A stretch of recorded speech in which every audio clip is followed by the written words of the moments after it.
എത്ര പഠിച്ചിട്ടും പഠിച്ചതെല്ലാം മറന്നു പോകുന്നു, പഠിച്ചതൊന്നും ഓർമ്മയിൽ നിൽക്കുന്നില്ല. ഇതാണോ നിങ്ങളുടെ പ്രശ്നം? എങ്കിൽ നിങ്ങൾ കമൻറ്റ് ബോക്സിൽ യെസ് എന്നും, നിങ്ങൾക്ക് ഈ പ്രശ്നം ഉണ്ടെങ്കിൽ നിങ്ങൾ നിർബന്ധമായും കമൻറ്റ് ബോക്സിൽ യെസ് എന്നൊന്ന് കമൻറ്റ് ചെയ്യുക. ഇത്തരത്തിലുള്ള സ്റ്റഡി അപ്ഡേറ്റ്സിനായിട്ട് ഈ ചാനൽ ഒന്ന് ഫോളോ ചെയ്തോ. പഠിച്ചത് മറന്നു പോകാനുള്ള പ്രധാനപ്പെട്ട കാരണം നിങ്ങൾ രണ്ട് കാര്യങ്ങൾ പ്രോപ്പറായിട്ട് ചെയ്യാത്തത് കൊണ്ടാണ്.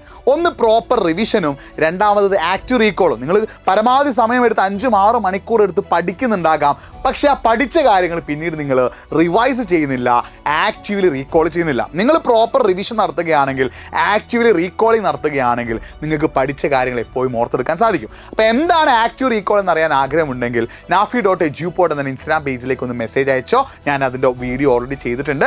ആക്റ്റീവ് റീകോളിൻ്റെ വീഡിയോ ഞാൻ നിങ്ങൾക്ക് എന്ത് ചെയ്യാം, അയച്ചു തരാം. അപ്പോൾ ഈ ആക്റ്റീവ് റീകോളും പ്രോപ്പർ റിവിഷൻ എപ്പോഴാണ് ചെയ്യേണ്ടതെന്ന് നമ്മൾ ചോദിക്കുകയാണെങ്കിൽ, ആക്റ്റീവ് റീകോൾ നിങ്ങൾ ചെയ്യുന്നതിനും പ്രോപ്പർ റിവിഷൻ ചെയ്യുന്നതിന് മുന്നേ നിങ്ങൾ ആദ്യം ആ ടോപ്പിക്ക് പഠിച്ചിരിക്കണം. ഒരു ടോപ്പിക്ക് പഠിച്ചതിന് ശേഷം മാത്രമേ നമുക്ക് എന്ത് ചെയ്യാൻ പറ്റുള്ളൂ, അത് റിവൈസും റീകോളും ചെയ്യാൻ പറ്റുള്ളൂ. ഒരു എക്സാമ്പിൾ പറയുകയാണെങ്കിൽ, നിങ്ങൾ തിങ്കളാഴ്ച ഒരു ടോപ്പിക്ക് പഠിച്ചു. നിങ്ങൾ തിങ്കളാഴ്ച കഷ്ടപ്പെട്ടിട്ട് ഒരു ടോപ്പിക്ക് പഠിച്ചു വിചാരിക്കുക. ചൊവ്വ, ബുധൻ, വ്യാഴാഴ്ച നിങ്ങൾ അത് എന്ത് ചെയ്യണം, റിവൈസ് ചെയ്യണം. അതായത് പഠിച്ച കാര്യങ്ങൾ ഒന്നുകൂടി ഒന്ന് വായിച്ച് നോക്കണം. വെള്ളി, ശനി, ഞായറാഴ്ച നിങ്ങൾ എന്ത് ചെയ്യണം, അത് റീകോൾ ചെയ്യണം, അതായത് ഓർത്തെടുക്കണം.